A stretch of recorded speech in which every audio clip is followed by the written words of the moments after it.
Welcome, everybody, to Dead Talk Live. I'm your host, Viz, and we are lucky to have back Eleanor Matsuura, who we all know and love as Yumiko on The Walking Dead. Eleanor, thank you so much for coming back on our show. How are you doing? Oh, thank you for having me, Viz. I'm doing really well, actually. I can't believe it's been 2 years since we've talked. The Feels like last yesterday. the last time we spoke, it was after the battle where Hilltop fell to the Whisperers. Okay, you know what's weird? So it feels like we just spoke yesterday, It but does. that battle feels like a different lifetime. That feels like a Exactly. long time ago. It was October of 2020. Everything was just starting to come back from COVID. Hmm. And I remember you saying how much you missed talking to the fans and interacting with them. And so much has happened since then. So let's just dive right into it. Let's do it. Congratulations, first off, on an amazing final season of The Walking Dead and Thank you. Yumiko's arc throughout this final season. And as a fan of the show myself from the very beginning, at a certain point, it starts to creep into our minds as who's going to be the last one standing when this thing Mm. does come to an end. And Yumiko is a survivor. She makes it to the end, uh, you know, and it's a happy ending. And we'll talk more about that later on. But how do you feel having your character survive this journey? Oh, wow. Well, let me tell you, I feel very proud to have survived this entire show. When I joined, I got a sense very early on that like your days are always numbered. You know, you don't walk into the show and think, oh yeah, I just got this job, settle in, get comfortable. No. You walk in and you like it's like the axe is hanging above your head from day one. I think that's the vibe of the show. And I also think that's what makes it exciting. Yeah. And I always remember having a conversation with Cooper, who plays Jerry, and he was like, the way I see it is that's exactly how these people, these characters would be living in the apocalypse. You Exactly. know, you never know day to day whether it's going to be your last. The stakes are always so high. Hmm. And I loved that. And I always thought that that was a good way of like integrating that into how I was feeling because Eleanor, the actor, wanted to stay forever Yeah. and loved it.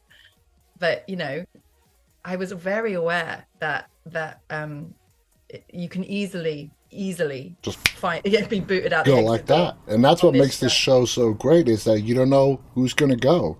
Now, Yeah. Yumiko, like we mentioned in the opener, had a very prominent role in all three parts of this final season.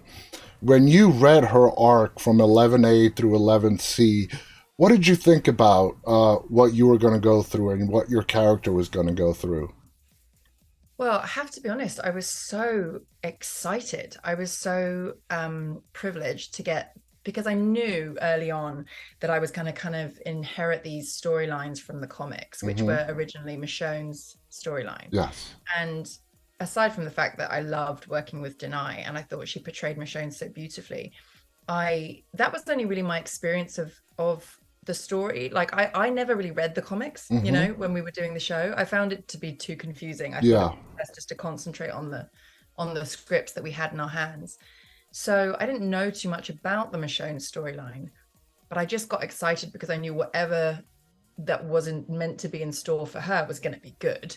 So I was like, okay, I had to then go to the comics and have a little sneaky peek and be like, I wonder what's going to go on.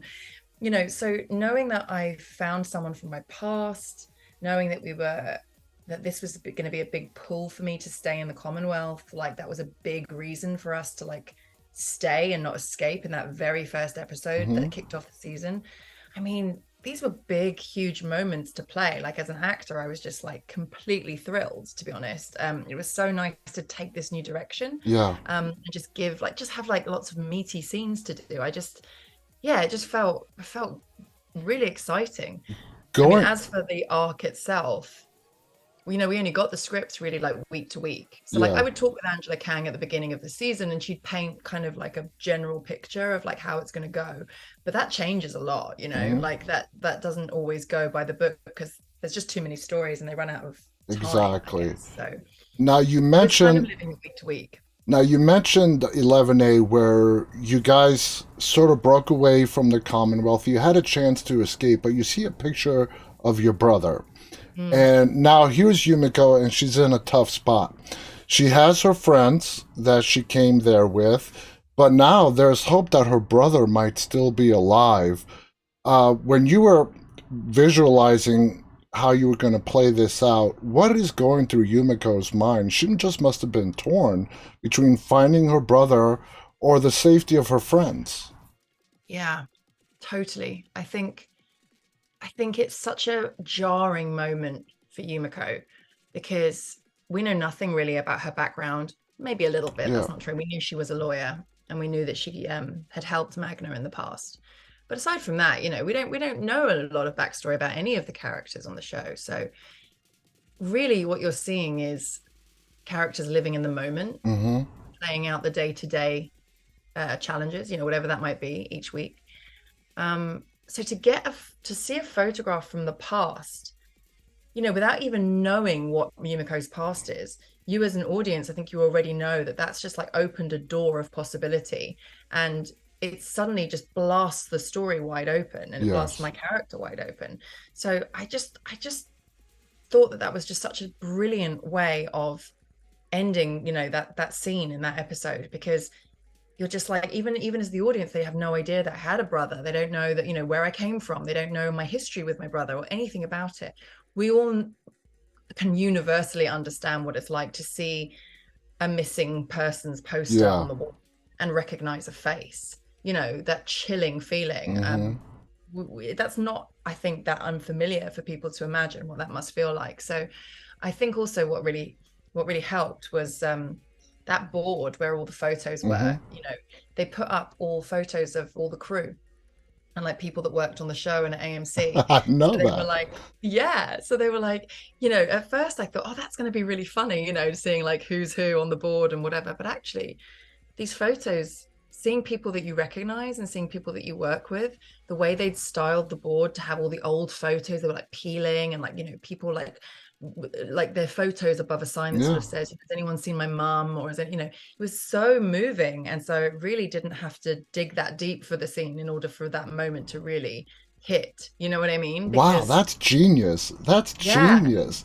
Now let's yeah. talk about your interrogation, where Yumiko didn't hold anything back. Mm-hmm. She was upset, she was pissed, and she just let the interrogators have it. The lawyer side of Yumiko came out, which I thought was amazing, by the way. How did you Thanks. put into that mind frame? And when the response that you got back from the interrogators really took you by surprise. You probably thought, I don't know if they're going to hang me, kill me, or what, but Yeah. they embraced you. How did you put yourself in that mindset to give that speech to them? Well, it's funny because I haven't had a lot of big speeches in the show. You know, Walking Dead, aside from maybe like Negan, Mm-hmm. famously, there isn't a lot of like big, big speeches, Yeah. unless, well, there is just before somebody dies. But so like it's not familiar territory, but as an actor, I'm a theater kid. So like that's my area. I love text, I love words, I love that. I to get a speech like that, I was just like so excited to do it. And I did think, I thought, this is a strange, this is new, this is a strange thing to suddenly put, in the opening episode of the new season, to give Yumiko suddenly this huge long speech.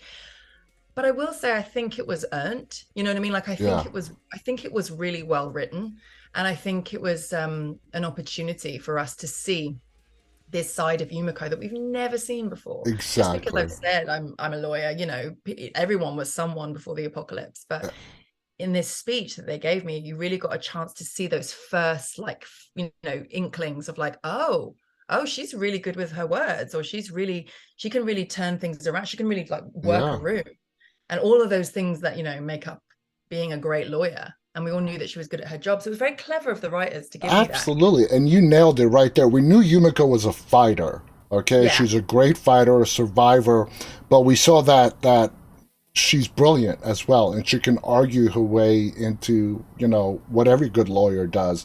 Now, the first indication that we see Yumiko notice that something is not quite right at the Commonwealth is during that party where you see Magna as the waitress, okay? And that look on your face is like, whoa, what are you doing here? And she's like, sort of like, what you're doing here. And that is your first indication that something is wrong. Is Yumiko up to that point completely oblivious as to what Pamela is doing at the Commonwealth? No, I don't think so. I don't think Yumiko ever is fully immersed in the Commonwealth, and I don't think she ever really fully trusted Pamela. I think the nice life that she's given at the Commonwealth has never ever sat well with her either. You know what I mean? Like, Mm-hmm. I don't think she ever, like, even though there was like the ice cream trucks and like the nice beds and I got my hair cut and it's really like these wonderful things. I like Yumiko's too smart to just take Mm-hmm. that without a pinch of salt. I think she's been very wary. I think she's been very cautious. And I think she's played along because she wants to believe that this could be a place that's worth it. Yeah. And that's worth exploring on behalf of her friends. And really, she's the only one out of all of them that is in this unique position where she is of a higher class, Mm-hmm. which is like nobody else has got the sort of privilege that she has, like the access to Pamela, like this higher class level. So with that comes actually a lot of importance. Like she has access to all this kind of insider information. And I think that's the thing that's driving her. And certainly that's how I tried to play it. I tried to play it more like, it's too important. My job is too important. Like Mm-hmm. I'm too useful. I To can find blow out. it. Yeah. Yeah. Like, and just because it doesn't sit with me well, like living away from my friends in sort of a nicer part of town, um, I think I think she has a very clear understanding of what her purpose is in the Commonwealth very early on, and that is to keep an eye on Pamela and figure out what the hell is going on. Exactly. Like the saying goes, keep your enemies close. That's Now, it. we get to meet your brother, Toomey, played by Ian Anthony Dale. A Yes. fabulous actor. He's been in so many hit TV shows. Yeah. What was it like working opposite Ian? Oh, it was wonderful. I mean, Ian, like, for any actor actually coming into this job in the final season, I mean, Yeah. what a crazy task, right? Like, that you're walking into this sort of family that's already been set up and it's already like an established thing, but you're also coming in on the final season. So it's like, it just must have been so strange. And I think Ian handled that so well. He's just such a great guy to work with right from the start. Like we had, they set us up with like a Zoom meeting because I reached out to him and I was like, listen, Ian, we've got to bring all this history. We've got to look like, we're like in 5 minutes, we've got to sort of, it was the pandemic as well. So like, it wasn't like we had a lot of time to hang out. Yeah. He was cast quite late. And so we finally, before the day of shooting, I managed to get him on a Zoom. I said, we've just got to have 5 minutes to get to know each other as best we can before we start working. And we ended up, being on the Zoom call for like 2 hours, just Wow. chatting away. He's such a lovely guy, super easy to work with. To be honest, I wish we had more to do. I wish they delved into our story deeper because I think there's a lot more to be mined there. Yes, absolutely. Now, I didn't know anything about this until last week when I posted your promo. I got a lot of messages, people asking me about the pregnancy story. Now, I gotta ask you, now, I looked it up, and apparently you were pregnant and you were nervous you were going to go into labor during the shooting of the finale. What's that all about? Okay, so yeah, I mean, here's the thing. I was pregnant during the last season of the show. By the time we were wrapping up the show, there was a lot of things that overran, Mm-hmm. as is very common in TV, and especially a show like ours when this, you've all Yeah. seen the final now, I presume. So you can see those big, set pieces, the explosions, the big group scenes, the herds. Like there was so much to shoot. We could just kept going over and over and over time. Meanwhile, my bump is getting bigger and bigger and bigger and bigger. And I was like, guys, I'm not being funny, but you have to wrap me out soon because otherwise I'm gonna have to ask Norman to deliver this baby. And that's like, seriously, like no one's this is an emergency. So I I have to say that scene at the end, when the sort of the year on, you know, when you see us all Yeah. sat in the group, me and Magna, Connie and Kelly, I will say this, it was not intentional to have the bump be shown. We and our wonderful crew, and DC, our DOP in particular, who's amazing, he really made sure that he was always constantly trying to shoot me from like here up, Uh-huh. and get me in certain, you know, angles. Like it's in the courtroom scene, for example, I'm always behind the table. Yeah. Yeah. And when I stand up, they're always shooting me from here. So they really like did a fantastic job at sort of hiding the bump. But, you know, when I watched the finale, I was like, guys, you can kind of see my bump there. Well, to their credit, I didn't notice it. Okay, great. Okay, you didn't notice it. Because I know a lot of people have. And Yeah. then I got to thinking, so just to clear something up, like it wasn't intentional. But then I got to thinking, you know what? Why not? Yeah. Like why not let that be there? Like if that is the happy ending, like I fought for hard for a happy ending for Magna and Yumiko. And if maybe that little bump, that little Hmm. baby bump, it's just a cherry on top of the cake. Absolutely. Yeah, Absolutely. why I not? loved it. Now, going back to Yumiko, and let's talk about Eugene, where Yeah. you publicly defy Pamela and announce that you will be defending him instead of prosecuting him. Does Yumiko fear the consequences fallout from Pamela at that point when she gives that announcement? Yeah. I mean, yeah, there's absolutely no doubt in my mind that I'm terrified and that I know it will probably mean a death sentence for both of us. Mm-hmm. However, what's the alternative, really? Watching Like, him die, yeah. yeah, like I think what was so clever about that episode is that we see how relentless Yumiko is, because there's literally, she cannot see a way out. But there's Mm-hmm. something about Yumiko where she just never gives up. And I've always loved that most about playing her. Yeah. She's just so relentless in what she believes in.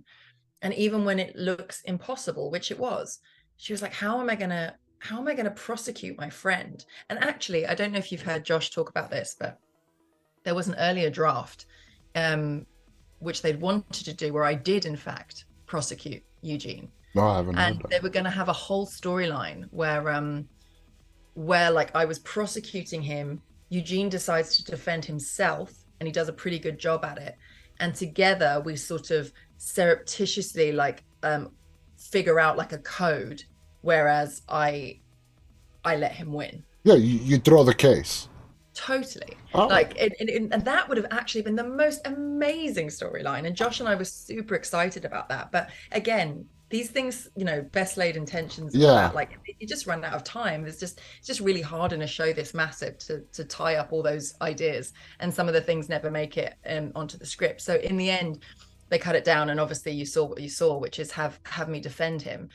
But the cool thing about that was, I think I think for Yumiko, she is afraid of the consequences, but she figures out in that moment, and I don't think she's pre-planned it, but when she's walking up to that, when I was walking up to that podium to make the speech, Mm-hmm. and I see all the people and I see the crowd, it's only then I think she goes, wait a second, I'm seen right now. Yeah. She can't disappear me. She's like that, like she'd never be able to get away with that. My Exactly. safety is in the public. So Exactly. if I can turn this on its head, now is the opportunity to do it. I have no idea what the consequences of that will be, but for this moment right now, I've managed to avoid the danger, and That's I think that's all she can do. She can just only think in the moment. and that's brilliant. Now let's talk about that very sad scene where Dan Fogler Luke dies. Such a sad scene, and I loved how he was surrounded by your guys' original group that was all introduced to the show at the same time. You, Magna, Kelly, Connie. What was it like shooting that? Was that an emotional scene to shoot? Oh my God, I was a wreck. We all were shooting that scene. I just remember being really dehydrated because I was like, after two takes, I was like, oh my gosh, we cried so much, you know. Everyone was just like, oh, we need water, water. I've got some pictures which I'll have to share with you guys on Insta. I think I shared one of them. But just, you know, after the takes that we did, we were just head to toe covered in blood. Yeah, it was Because we intense. just amputated his leg from where he'd been bitten. So I have to say, like, I don't think we'd anticipated how emotional that scene was going to be, which I know must sound strange because, like you said, we all started the show together. We're very close. Luke means a lot to us, and Mm-hmm. Dan means a lot to us as a friend and an actor. But I just don't think I had realized how intense it was Mm-hmm. going to be. And on the morning, Greg Nicotero got us together. It was the first scene we shot of the entire final episode. We were Oh, first seen up on the first day of the wow. final episode.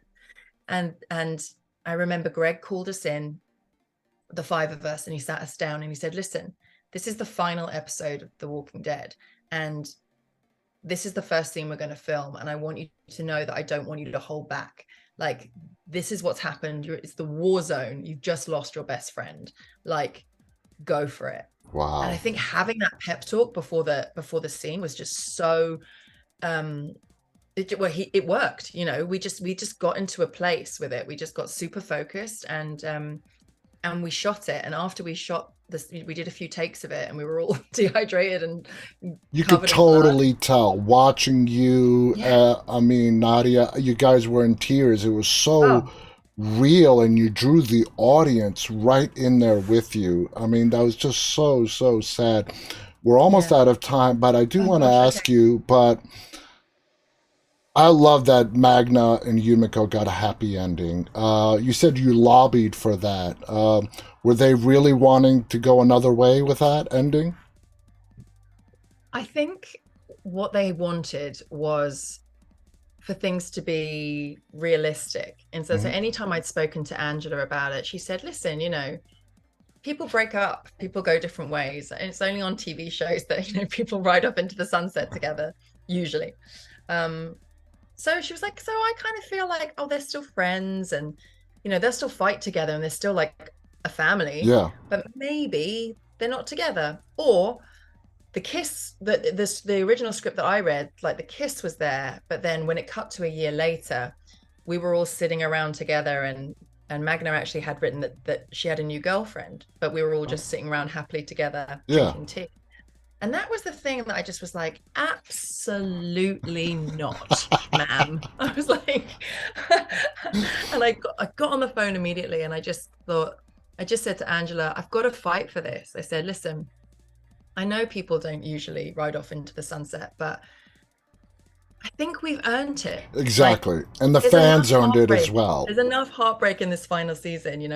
Like Magna and I, we have this kiss. Why don't we just leave them in a Yeah, beautiful place? Why not? exactly. Let's just keep them happy. And it And thankfully, resonated. Oh, I'm sorry. It no, no, no, go on. resonated really well that the show ended on a happy note because as fans, we went through the mud with you guys for Right. 11 seasons, and to have it end on a happy note with hope for what's to come is brilliant. I want to thank you so much, Eleanor. These 20 minutes, we're already at 24 minutes, just flew by.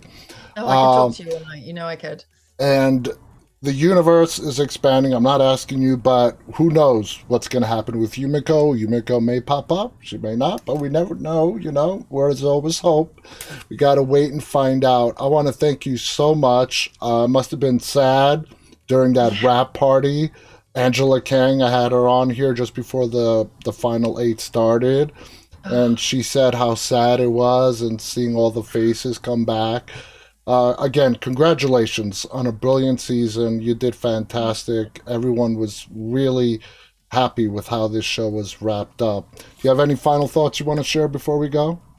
I just want to thank the fans and you and everybody who's been a supporter from day one. It's honestly meant the world to me, and being able to make it through to the final and have the feedback from you guys and you being there all the way.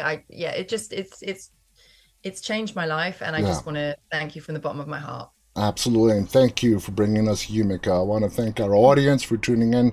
Those of you who are tuning in live and those of you who'll be watching this later on. On behalf of Eleanor Matsuura and myself, stay safe and remember, always stay walking. Good night, everybody. Thank you. Good night.